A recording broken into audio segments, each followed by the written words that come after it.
All right, guys, we are back with another episode of Wolf Talk. If you don't already know, my name is Gab Leonetti. I am the marketing director for Wolf Commercial Real Estate, and today we have John Sharp with Hardenbergh Insurance. Hi, how are you? Thank you for joining me. Can you tell us a little bit about yourself, how you started? Sure. What got you into it? Yeah, so insurance is one of those professions where 90% of the people, I'll say, don't intend to be in insurance. They just kind of fall into it. So if you walk around my office, everybody's like, oh, I didn't mean to be insurance. I just ended up there. Yeah. Or it's a family business, right? Okay. It's one of the two areas. Right. I fall in the family area. Okay.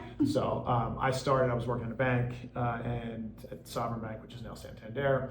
I was getting my graduate degree at night, and then once I graduated from there, my uncle, who owned the firm at the time, called me and said, hey, do you want to come join us? I did. My father had been in the firm for 30 years. He'd retired. And that's really what got me to the firm, and that's why I'm where I am now. That's pretty cool. It's interesting because, like, you're right. Like, you don't know how you're going to fall into that industry, right? Like, how do you get there? How does it start? How does it happen? So it's kind of cool to know that it's either like family or you kind of just fly right in. Because insurance, it's not like, think about it, you go to college, you're like, oh, I want to go into Right. insurance. No one wants to go into insurance. We all just kind of end up there. Right. How I am here, I don't know, but it's a great industry, so it worked out. I love it. What do you would say, like, your approach to serving clients in, the business community and the real estate community? Well, from an approach perspective, really we try and customize design for our clients. So every client has different needs. So our job is to listen to what their needs are. Mm-hmm. Once we hear what their needs are, then to design a risk management plan that will protect them. And that's really what we do. But it's really easy for me. One of the reasons why I love insurance is because I get to talk to hundreds of different business owners, learn about their story, which I just love. I've always loved business. So I get to learn about how someone started their business or how they took it over, where they're headed, what issues they may be facing. And then from there, we can design a program around them. So it's a blast. I really like insurance, actually. Yeah, that's cool. And you get to, I'm assuming a part of that is sticking within their budget, understanding what their needs are and their requirements. Absolutely. Got it. What for, like, property owners and property managers, what is something that are core types of insurance that not everybody is aware of or should know about insurance and commercial property? Yeah, I mean, so you've got the basics, right? You've got your commercial property policy, which of course you need liability policy, which Correct. Those are very typical, right? And then an umbrella is less typical, but really needed, right? An umbrella catches anything that is a really large claim that would hit the limits of the other two I mentioned. And then one that's kind of overlooked once in a while is business interruption. That's a policy that's put in place. Let's just say that this building had a fire. The owner of the building is getting rent from all the tenants here. Now, if there was a fire, the tenants could no longer be here, so they would leave and they wouldn't be paying rent because they're not in the space. Gotcha. Business interruption pays the owner of the building for that lost rent. So basically, they're not losing the income that they've built in. That's what the coverage is for. Oh, that's really cool. I didn't even know that existed. Yeah. How often do you do something like that, like as far as businesses go? I mean, anyone who owns commercial property, this typically is like, has like we need you to get it because we need to protect you. Right. I mean, people think about all the time, oh, if there's a fire, great, but like you just said, you don't think about the consequences that go with it. Yeah. Think about how long, if a fire again happened here, it could take 6 months, it could take 9 months. Yeah. So the and you're missing out on that opportunity of funds that you need to be able to maintain everything else that goes along with the building. You got to pay the mortgage still, right? Yeah, exactly. And also you built in an income, like you built in dollars that you're going to have in profit. So that's all part of the insurance process, and that's why you pay for that insurance. That's really neat. I did not know that even existed, which is kind of cool. Yeah. As far as big risks with commercial real estate owners and operators today, from your experience, what are some of the biggest risks that you see? Yeah, so there's two areas that I think are the biggest things that we see, or most regular, maybe not regular, but biggest risks. Slip and falls are definitely the biggest and most regular, right? I was going to say that's probably the biggest one, especially now with the snow and everything that we've got going on. Super relevant right now. Right. And what we think about when we talk to our clients is, okay, what can we do to mitigate that risk? Mm-hmm. So one thing is put cameras on your building. Right, so someone walks down the street and they slip and fall, and you've got a camera and it shows that like they didn't really slip and fall. That happens all the time. You could actually Google it and see these ridiculous fake claims. Oh, I'm sure. Right? Yeah, there's cameras all the time. So this way, it protects you if something is not legitimate. Okay. So that's one thing. Second thing to protect against that is what we're seeing, right? Everybody de-icing, shoveling, making sure your sidewalks are safe so that when people do walk, that they don't slip. That's a big part of it. And there's another one that's relatively new and really interesting, and it actually falls back to like what policy might you need that we didn't talk about before. It's called employer's practice liability. Okay. So this covers for third-party claims for specifically, and this again a trend locally that's been happening is like from an ADA perspective. Oh, okay. So let's say that someone shows up and they have a disability and maybe they're in a wheelchair and the slope of your ramp is too steep. Oh. We actually have people that are going around finding places like that and then suing the owner. And But isn't that like typically like with ADA, like don't you need like I mean, it falls in with the compliance and like the state Sure. regulations, right? Like the Yes, but permits? think about a building that was built 40 years ago. Oh, things are so different, gotcha. right? Understood. And what happens, and again, we've seen this. In fact, we have one large commercial property owner who the same person has gone to 3 different of their locations Oh my and has sued God. them, repeatedly. So Yeah. this coverage helps protect you against that. And they're not large claims, right? Maybe Right. $25,000. Right, and but you negotiate still, them down to 10. Yeah, like When it's it a adds, headache. it adds up, and it's Right. I'm sure a pain in the butt Yep. after it's all said and done. Yep, and that's what people don't think about. Right? Yeah. So stuff like that are things that you want to consider. Right. I would have never honestly thought like, because again, like from an asphalt perspective, right? Like we always had to follow like regulation when it came to ADA compliance Yeah. with the ramps, everything else. I would have never thought like 40 years ago, and obviously everything changes, but it's just not something that's like on the forefront of your thought that You like would never think. that somebody's going around to sue that, or that maybe something has changed with the policy, even if you had a permit forever ago. So that's Yeah. kind of cool that there's like insurance to protect against that. Yep, and then something else to tie into insurance that speaks to that too. I mean, think about buildings you've been through that don't have sprinklers. Oh yeah. I mean, you have to have sprinklers. Right, now. yep. So same deal. Like if a fire happens, then you're going to rebuild it. You're going to put sprinklers in, and the insurance coverage is going to pay for that. The new regulations. So Yeah. that's usually built into a policy as well. That's pretty cool. I would have never. It's interesting to learn something new all the time because, I know what I know, right? Like I know about marketing, I know about commercial real estate now, right? Like I know a little bit about asphalt, I know a little bit about the medical field, but like I never thought truly like about insurance and what that entails. Yeah. Like we all have a policy, right? Like you have your car, you have your homeowners, but Yep. it doesn't. You don't think about the commercial side of it, which is really cool. Yeah. Leading into that, what is the difference that you're seeing as far as commercial over residential? Like, what is the difference? Obviously, I know that there's still umbrellas and things like that, but Yeah. what's something that's major? So I think that the real difference is when you're at your home, you invite people over. So if someone, we'll go back to slip and fall, someone's walking on your sidewalk and they slip and fall, it's someone you know. They're not Yeah. going to sue you. Right. That's not the case. Someone walks in this building. Very true. You have no idea who's Yeah. coming in. I mean, there's a mortgage company in this building, or title company, excuse me. Yeah. So someone could just be coming in to close on a home and they trip and fall. They have no relation to anybody here and they're going to sue. So that's a big difference. This business interruption that I mentioned, Yeah. again, big difference. Yep. If you have a fire at your home, there's coverage in place at your homeowners that will pay for you to go live in a hotel for a period of time. Right. But you're not losing income, so that's very different too. Yeah. But from the overall, I mean, it's similar, right? It's property coverage is property Right, coverage. right. Liability is liability. It's just there's a higher level of liability that's necessary, and therefore costs are typically a lot more A expensive. lot more expensive, right? That makes sense too. Obviously, like there's more square footage of coverage Yes. too. I'm sure, right? Yep. So that kind of falls into it as well.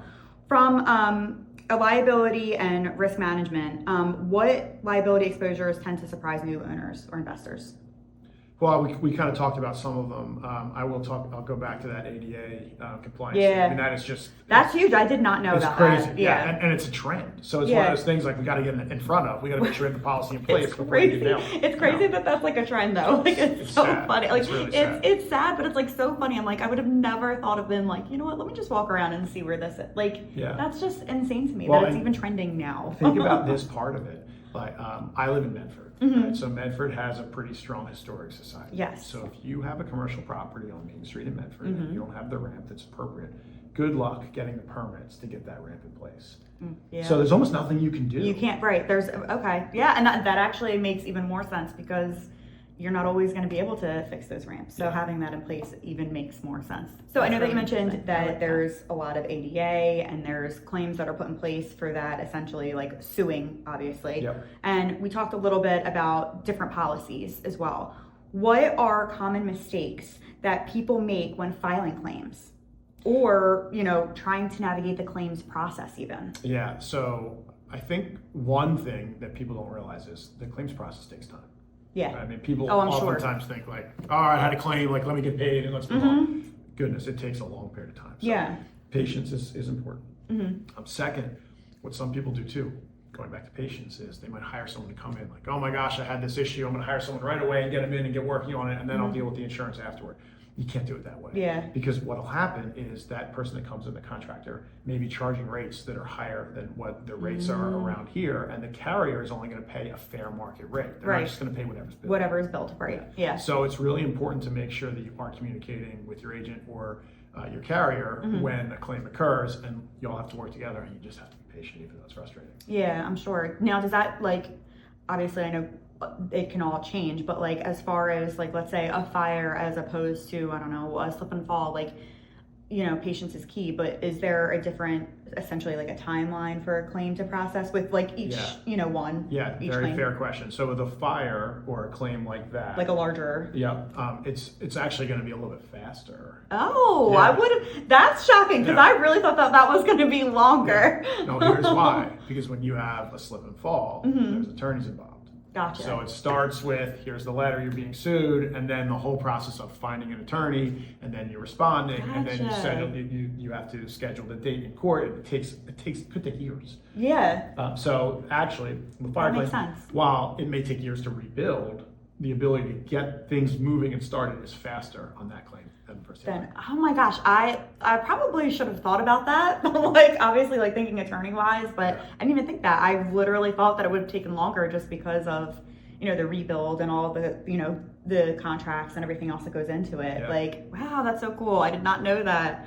I know as well, like you had mentioned earlier about the trends, right? And that ADA compliance is like a trending thing right now. What other trends are you seeing in commercial real estate and for what you're doing with insurance, and how is that affecting your job and your business? So like essentially what is any type of new tech that you guys are handling or dealing with that helps make the claims process for you better, easier, faster, you know, any operations? What are you guys seeing in your world? I mean, so there's tech in our space just like everywhere else. Right, It's just changing the world. Yeah, right? rapidly, I'm sure. AI is a big part of it. Actually, AI has helped really speed up the claim process. Okay. Because there's just more technology going into it. They can really process things a lot faster Right. than in the past. So that's been really helpful.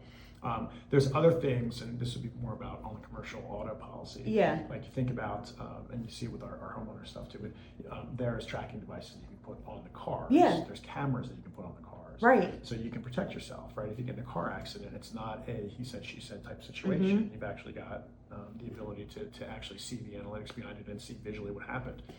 Then going back to analytics from a car perspective, you can see if people's heart breaking or if they're driving too fast. Those things are a way to protect you as the insured, but also the insurer, the carrier. It gives them the ability to say, hey, you know, this is a problem. And then we can train out, hey guys, you're being watched for one. Right. You Chill can't out. go over this speed limit. Right. Or else we can revoke your ability to drive, which maybe you lose your job. Yeah. So there's actually some teeth to that. Yeah. There's other technology out there, like I can't remember the name of the device, but both electric and water, where the systems that you can connect to your phone will monitor the water flow.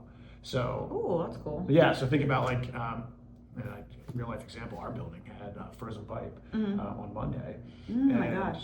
when you have this device on there, you know, all right, there's an excessive flow of water. There's something wrong. Something's going So on, you get right. over there and figure it out, and turn the water off, and try and save your, you know, the headache. There's Right. still gonna be a claim, but it's gonna be a lot less. Yeah. than if water's running for 2 days, you know. Now, does that help with like making policies a little lower? Does that help in any way? Like, you know how like sometimes with like auto policies, they'll be like, oh, you can, for example, like big name Allstate, but like they do like the DriveWise or whatever. Like when you have those tracking devices or when you have like that water flow device, like does that essentially, is that something that they should record to you so that makes their policy lower, or does that not really matter? Yeah, I mean, I think the theory is that over time it will. Gotcha. Because it's still new. But Right. the reality is you want to put this stuff in place because it's good risk management. Yeah, You absolutely. want to protect yourself. But claims are really the driver in all your costs. Right. So if you have no claims, Then you're good. you're going to get a great price. Right. If you have Yeah. a bunch of claims and you put these devices in, like they're going to be like, okay, cool, I'm glad you put these devices in, but here's still your price. Yeah, right. Now, give me 3 years of clean claims and these devices are in and they're proving it, now you start to see it go down. Right. Okay. That makes total sense. Yeah. What, as far as like from a property management perspective, what is something that you see as far as, what could help them when they're dealing with owners and when they're dealing with like the insurance and getting all of that situated? What is something that can help them move processes faster from an insurance standpoint if they're taking over a building for a new owner? So if you're talking about from a claims perspective, Yeah. I mean, for me, I'm biased, right? I'm a broker. Like, to me, you should call your broker right away. Yeah. We do this all day long. Right. So let us help you through the process. We can make the right phone calls. We can put you in touch with the right mitigation people to come out, or restoration people to come out and fix the building. We can work with the carrier and get things moving as fast as possible.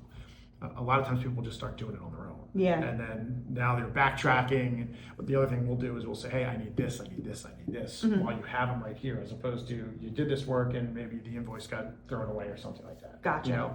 So really it's a relationship where you have to work together to try and manage things and get things moving as fast as possible. And then making sure that you get paid properly. Because the second job we have is to make sure that we are on, you are our number one. We're advocating for you as our number one.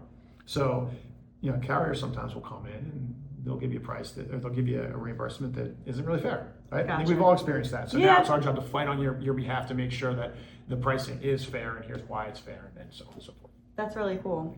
What, as far as like, I know, and just kind of like touching back to that, you mentioned the processes and AI. What AI are you using as far as like making your life easier within your business? So us specifically, bot technology is a big thing that we're using. Okay. So we have bots doing transactional work for us that in the past we outsourced. And now it's in-house, it's being done a lot faster.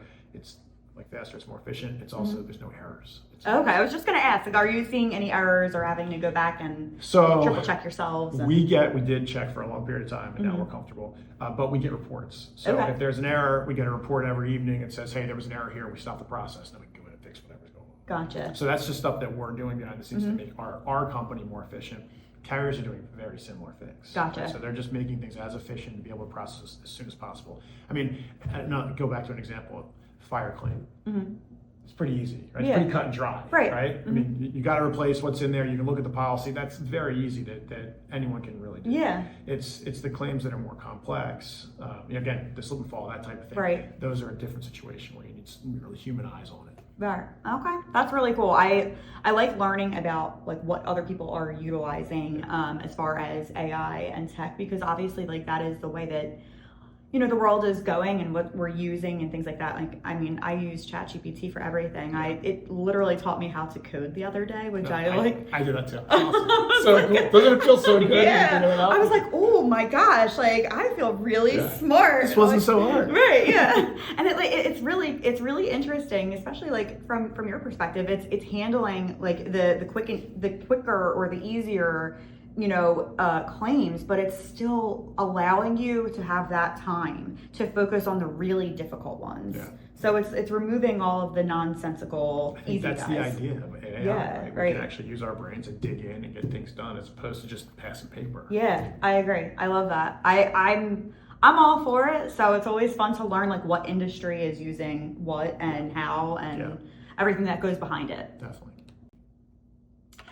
So I know that we touched on all different things within, insurance and claims and different trends that you're seeing, tech, all that good stuff. What is some advice that you would give a CRE investor when it comes to their first major acquisition, when it comes to an insurance strategy, especially like a building that has many tenants, things like that? Yeah, I think it's important, especially with many tenants, that you're looking at the leases before you close so you understand where your risk falls. And if your lease doesn't transfer the risk to the tenants where it's appropriate, you want to make sure that you work on getting new leases in place for everybody. Sometimes you can't do that, right? Because they're already in place, but then as renewals are coming up, that's when we want to change the language and make sure that it's done appropriately.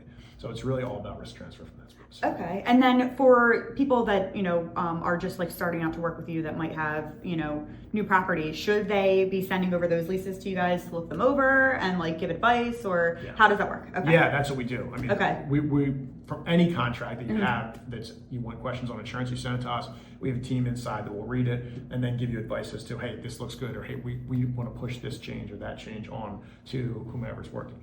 Great example of that is like the snowplow. So like if you have, again, you own a building, right? And you're going to hire out the snow company is going to try and push the liability on you. You got to push it back on them. Right. So you send those contracts to us, let us read them, and then you get to pick the snowplow company. So you say, hey, it has to read this way or else we're not going to work with you. And then they typically will change it. Oh, that's pretty cool. I did not there's so much back end to those things that you don't think that go into the day to day or to with a fine tooth comb, you know what I mean? Yeah. So I think that's really interesting to know, especially it's great. You have a big building, you have all these tenants, you're getting income, your ROI is great, but when a risk happens, when something does happen, when there is, a fire or what have you, you're not, I would have never, and I guess because I'm not in that world, but I would not have thought, let's have these leases get looked over. Yeah. Let's look at these contracts for snow plowing. Let's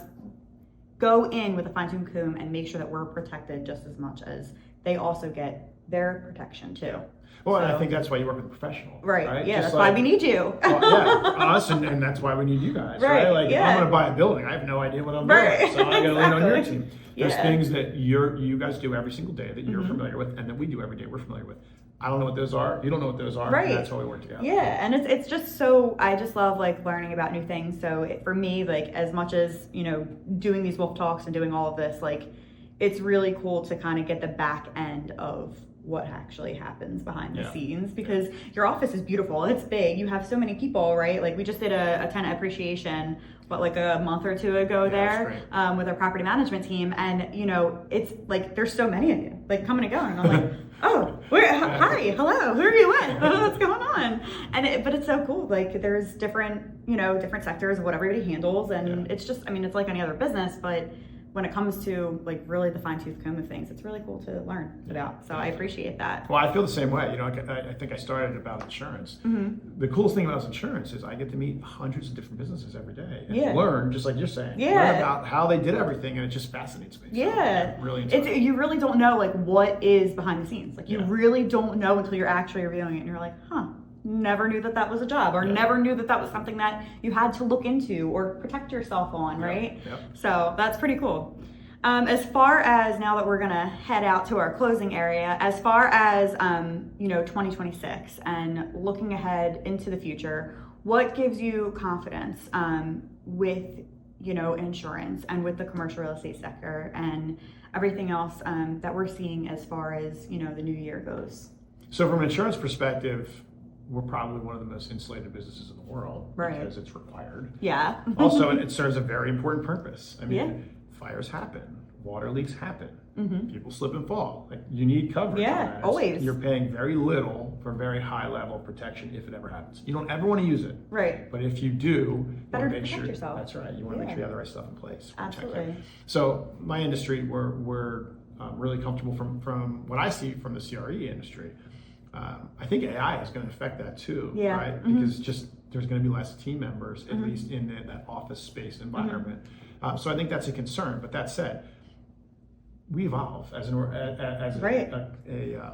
country. We continue to evolve. So new jobs will be created. We don't even know what they are right now. Right. Yeah. Think about I think about when I was a kid, there was no such thing as all the computer jobs that are out there. Computers didn't exist. I know, right. Now it's half our economy. I know. So things will evolve, and the commercial real estate space is just awesome. I think it's really fascinating seeing buildings and knowing that you've got this big asset behind investment. So I think it's going to be great. 26, and I think the other thing about 26, which you know about, people are coming back to work.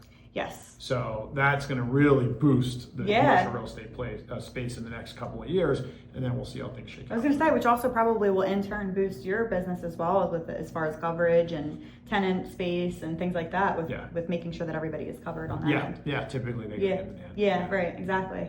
So as far as now that we're, I'm going to take it back to the beginning. Okay. You mentioned that you kind of either fall in line with, insurance, or it's, a family-oriented thing. What advice, doesn't matter where they come from, whether it's family or not, what advice do you have for some of the fresh faces that would be coming into insurance, and how to navigate, your day to day? Yeah, well, first I'll tell you, insurance is a fantastic field. So while most of us fall into it, we realize when we fall into it that it's pretty great. Right. Like I said, you can talk a bunch of different business people, business owners. You get to help them out. I mean, that's really rewarding. Yeah. For someone young who's coming into the industry, it's tough to break in, especially in sales. Yeah, it I'm takes sure. 3 to 5 years to really build yourself up, and it's hard work to get to that point. Yeah. Once you get there, then success starts to really kind of snowball on itself. So, you've really got to grind the first 3 to 5 years. Yeah. If you're talking about service, the first 1 to 3 years are the hardest part because, again, you're learning all this new terminology. Yeah, I'm sure. That was like the biggest thing for me. I mean, trying to remember all of that. Yeah, it takes time, and you're also reading contracts, right? Because every insurance policy is a contract. So you're learning that, and then you get to the point again after you get to like the 2 or 3 year mark where all right, now it becomes second nature because they all replicate each other to a degree. Yeah. So it just takes time, but it's really, really rewarding. So when you get into it, I would just say, grind it out for the first couple of years, and then you're going to say, man, this is great, and you're going to blink 30 years have gone by, you're like, I love this industry. Yeah, it's because you do have to build a pipeline, especially like in sales, like no matter what, like whether you're in insurance or, real estate or whatever it is, whenever you're in sales, you have to build that pipeline. Absolutely. What is an example of something that somebody can do in insurance to build that pipeline or to, kind of grind hard, as you said? Yeah, so first of all, you have to make calls. I mean, people don't like making cold calls. You have to make cold calls. Yeah. And then you have to be out in the community. Okay. And you have to meet as many people as possible. Again, no different than sales, right? You Right. want to meet people and you want them to be able to trust you. Our industry is all about trust and relationship. Yes, absolutely. So if you don't know anybody, how could you have a relationship with them? Right, You have to meet as many people as you can. Yeah, so networking, I'm sure, is like another factor, is something that you guys do Total often. necessity. Yeah, absolutely. Yeah, I agree. I think that, like, especially now, like you said, 2026, people are coming back to the office. People are coming into, we might have AI, we might have all of this tech, but people are now, coming back 4 to 5 days a week. It's no longer like 3 days a week from home or work from home fully. So, now that people are doing that, now that, a lot of businesses are, enforcing that again, networking, I think, is a huge contender, and making sure that you're calling. It's the first touch point.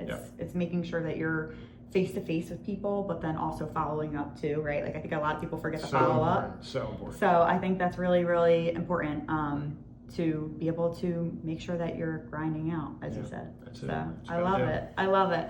Well, I think that is the end of our segment for this side of Wolf Talk.